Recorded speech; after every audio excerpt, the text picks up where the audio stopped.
It was top action today as the 16-footers got underway in the Belmont Bay Championship. A southerly gusting at about 22 knots looked like it was going to make for an interesting start as boats jostled for the line.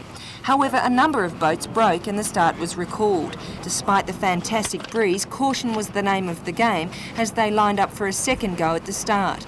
Skippers were acutely aware that if they broke this time, they would be disqualified. Right from the first work, two boats asserted their superiority. Otis, sailed by Peter Dolan, quickly pulled out to the front, followed by last year's winner and Australian champion Gavin Jones in Asia. The first mark really put the crews through their paces as they hiked their kites for the first spinnaker run to Cardiff Point. The rest of the race was in many ways not very inspiring as the wind dropped off and the leading boats strengthened their lead. However, drama came at the finish line. Otis crossed the line first with no problems, but the next two boats, Asia skippered by Gavin Jones and Sylvania skippered by Michael Turner, were disqualified because they missed a mark at the end. This meant that ALI Lightwork, skippered by Paul Riley, came in second and Loctite, sailed by Graham Herrick, came third.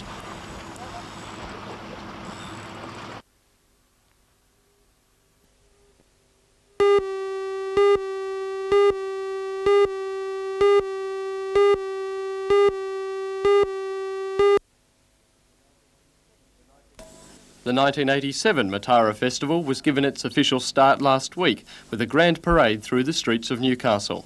The big crowds who turned out for that event have not stayed away from the variety of other activities which have made up the festival so far.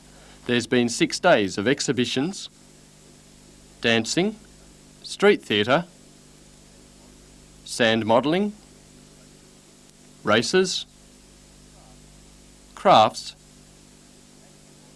and of course the Matara Fair. Matara Administrator Lorraine Macy says they couldn't be happier with the response so far. Absolutely exciting. Everyone's having a wonderful time. The weather's been kind to us, the crowds are out and people are really having fun. We were very concerned about the long weekend. It's the first time it's been tried. A lot of people thought that numbers would be down, but that hasn't been the case. So a few holiday makers have perhaps had more than they bargained for when they came to Newcastle. I think so. They've joined the throngs of people taking part in Matara. And tomorrow night we start Matara Mining Madness, which we've got heaps of teams to play. And we're having a very special showcase concert at the City Hall that we've got sold heaps of tickets for and expecting lots of people. What else have we got to look forward to? Well, the White Collar Games start lunchtime in Civic Park. And we've got a very special community and health support group exhibition downstairs in City Hall that's attracting a lot of attention too.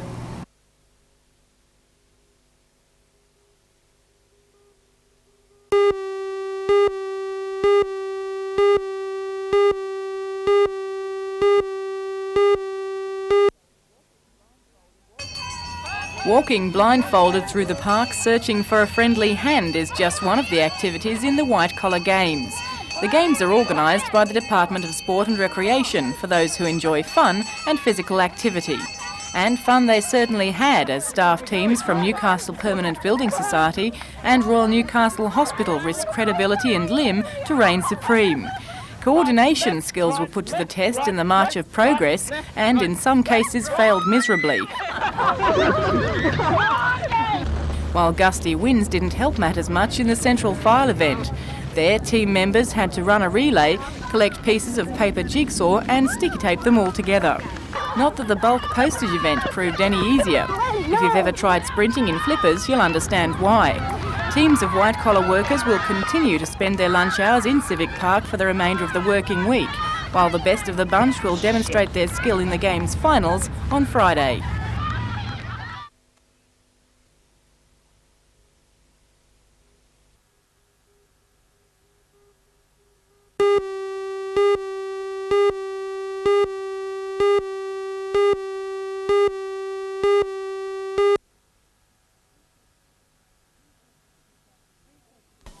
Researchers at Newcastle University looked at the prescribing habits of 56 general practitioners.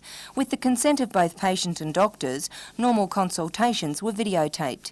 The researchers were particularly keen to look at the doctors when they prescribed antibiotics, and 380 cases were recorded and analysed.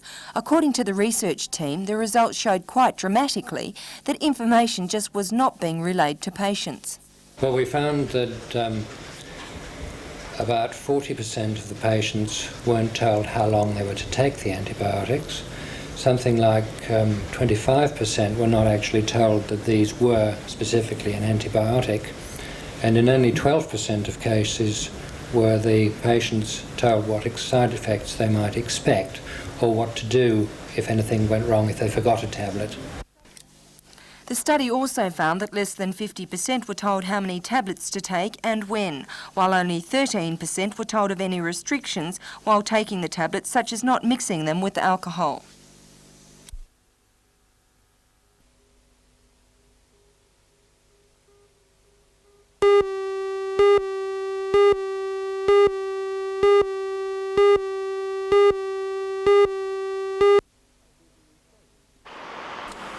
A Subaru showroom in Tokyo, Japan, and alongside the familiar car, an object which would look more at home gracing the waves of Newcastle, a Kyle wave ski.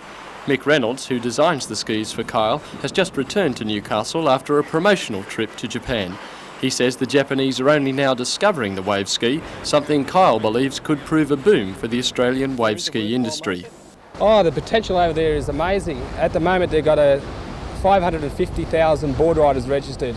And the way the boards are taken off, skis are going to follow, so there's a very big market there. And what's a wave ski doing in a Japanese car showroom? They're going to incorporate the Kyle wave ski 2.25 with every new four-wheel drive sold in Japan. Is that selling cars for them?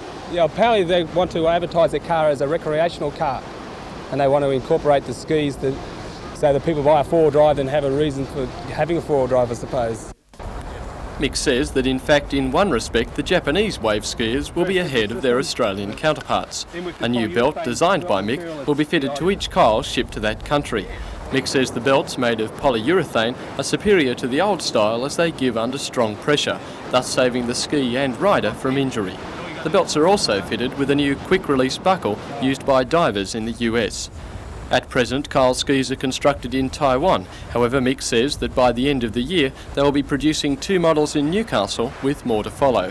With the average wave ski retailing for around $1,500 Australian in Japan, an increase in the sport there can only be good for the industry.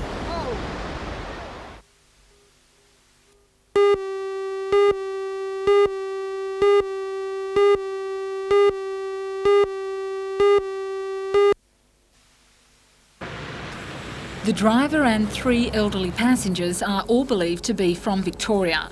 Police say loose gravel on the newly tarred Crowdis road may be to blame for the driver losing control of the vehicle travelling south on the S-bend 1 kilometre north of the Belmont District Hospital. The car crashed down the embankment and toppled over. Killed instantly was one of the female passengers who was trapped in the twisted wreckage for nearly an hour. The male passenger suffered severe chest and head injuries, while the male driver and other female passenger suffered only minor injuries. All are believed to be in their mid-60s. The Accident Investigation Squad is continuing its inquiry.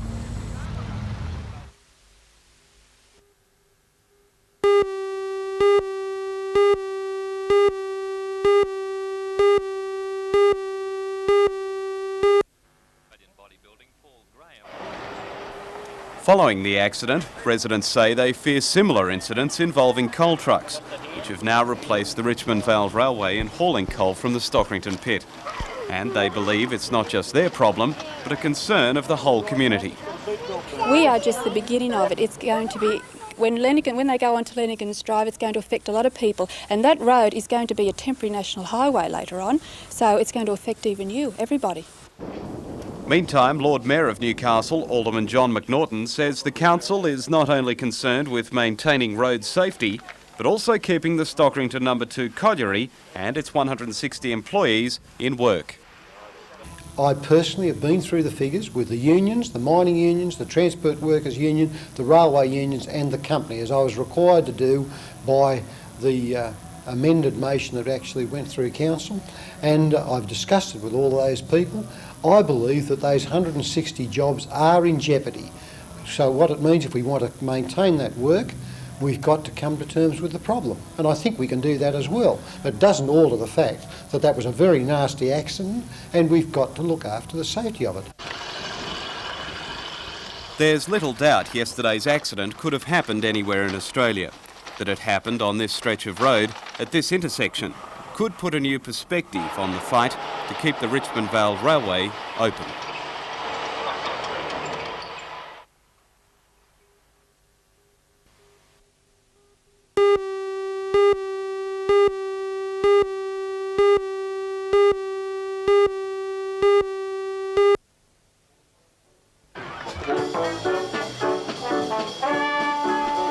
For the first time, the Matara picnic in the park was combined with the jazz in the park and market day. The early threatening weather blew away, and for those that turned up, there was something for everyone. The jazz that filled the park was enough to get everyone's toes tapping. Organisers say they were delighted with the turnout, considering the weather.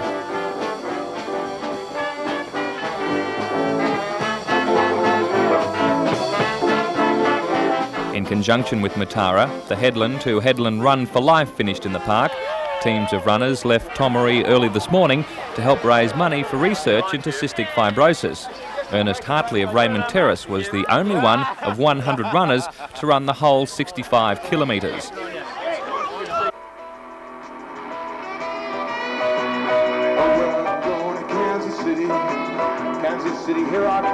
Further up on the hill, kite flyers helped to bring this year's Matara to a close with a kite festival for peace. Kansas City, here I come.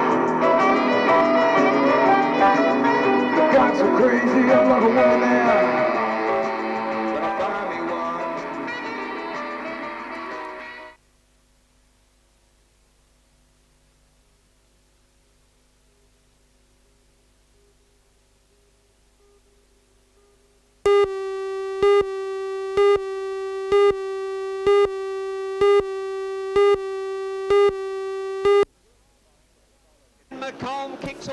It was during the final of the solo improvers when young rider Paul Nielsen came off his bike. The rider behind him was also brought down as he rode over the fallen Nielsen.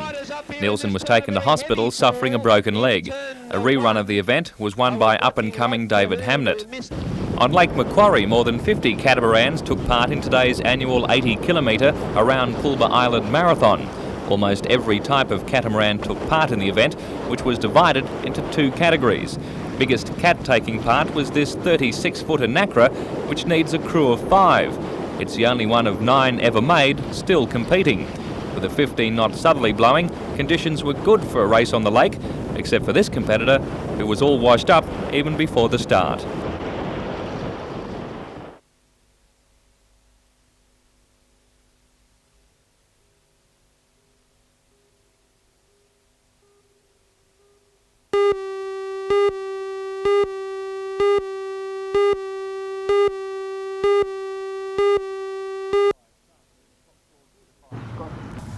The fire started in a top-floor bedroom of the 2-storey brick home at 5 this afternoon, shortly after the parents had put their baby to bed.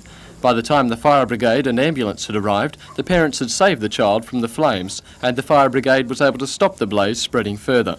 The baby was transported by ambulance and rescue helicopter to the Matara Hospital, with severe burns to 75% of its body. At this stage, it is believed that the blaze could have been caused by a faulty waterbed heater.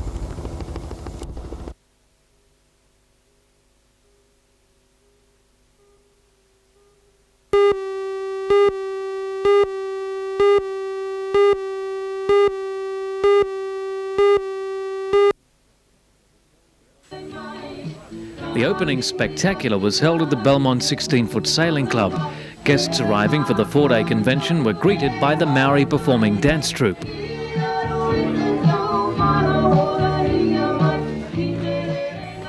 Inside, a special band of more than 50 local musicians formed the Lake City Festival Band, and it was a touch of Australiana as the official guests arrived.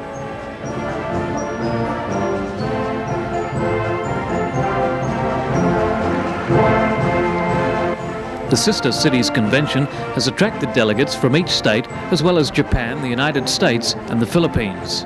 Lake Mayor Ivan Welsh greeted the delegates to the convention, which is designed to promote the concept of sister cities and the international understanding they foster. The concert was a chance for Lake Macquarie to show off the talents of its citizens, such as those of the Lake Festival Choir, or the grace of the Hunter Ballet.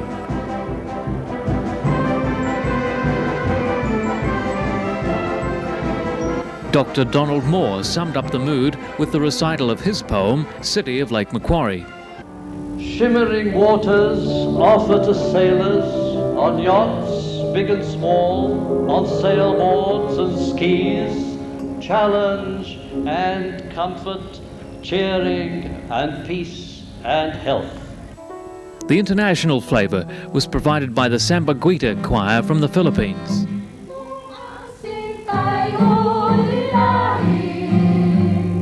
Delegates at the convention will get plenty of opportunity to view Lake Macquarie and the surrounds, with sightseeing and vineyard tours to break up the heavy seminar schedule.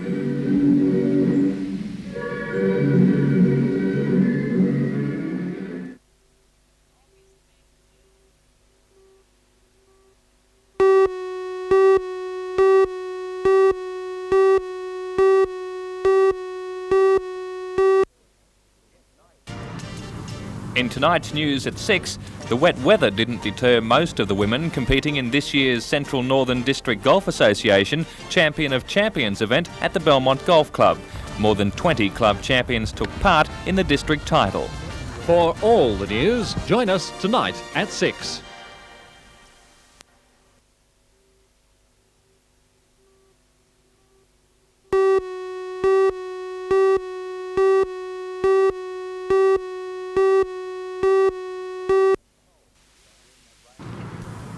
Wind, rain and cold combined to make conditions far from ideal, causing many players to drop out.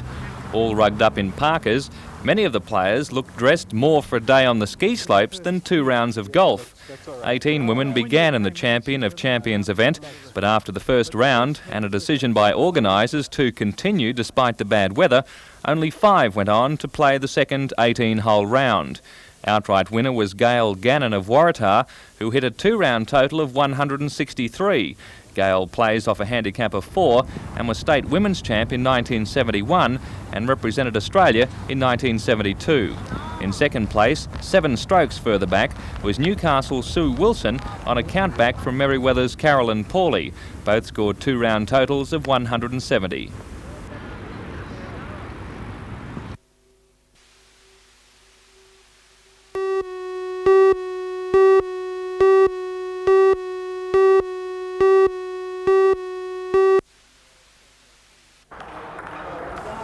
For 16-year-old Shane Woseen, table tennis is a way of life, a life that he has already made very successful.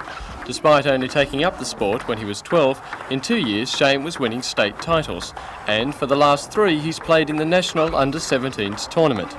With Shane captaining the team, Broadmeadow last year won the Police Citizens Boys Club's Table Tennis Championships, the first time the title has been wrested from the metropolitan teams. The highlight of Shane's career, however, came on the weekend, when it was announced he'd won the New South Wales Police Citizens Boys Club's most prestigious award, the Athlete of the Year. Shane was voted the best and fairest player of 1987 against sportsmen from 51 other clubs around the state. And of course, to be that good requires natural talent plus a lot of work. Shane trains 5 nights a week, as well as following an exercise program to keep in shape. Shane says his next step is to make the under-19 state team next year, but having won the trophy already puts him in the class of champions. World bantamweight boxer Jeff Fennick won the trophy for his club Newtown in 1984.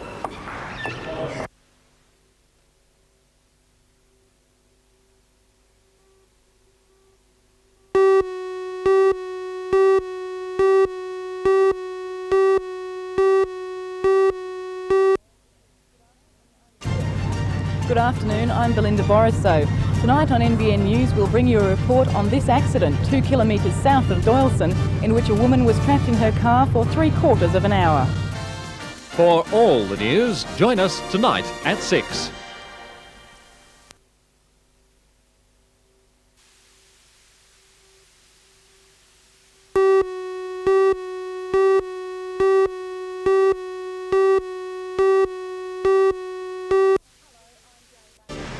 Hello, I'm Jane Button. Tonight I'll bring you the story of escalating land prices for waterfront properties on Lake Macquarie.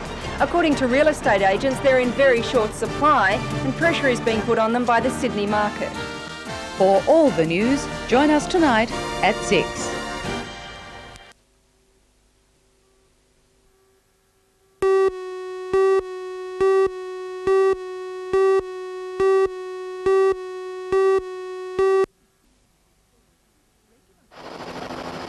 Regular sightings of feral pigs have been reported in the Hexham swamp area over the past few months. It's believed 2 herds are roaming the lush surrounds, keeping well hidden even from the air. The pigs feed on roots of grass and reeds, burrowing their husky snouts into the soggy ground, leaving a path of destruction behind them. The damage caused to the land can be devastating, especially when 820 hectares owned by the Newcastle City Council is earmarked to a nature reserve. The only barrier separating the wild pigs from the nearby wetlands is Ironbark Creek. With a serious environmental threat at its doorstep, the Newcastle City Council's Health Department is surprised that it was not informed earlier. However, according to a spokesman from National Parks and Wildlife, the Planning Division was aware of the problem. Director of the Health Department, Harold Stewart, today said that investigations into the immediate eradication of the pigs will take place as soon as possible, with the help of the Agricultural Department, the Pastures Protections Board and National Parks and Wildlife.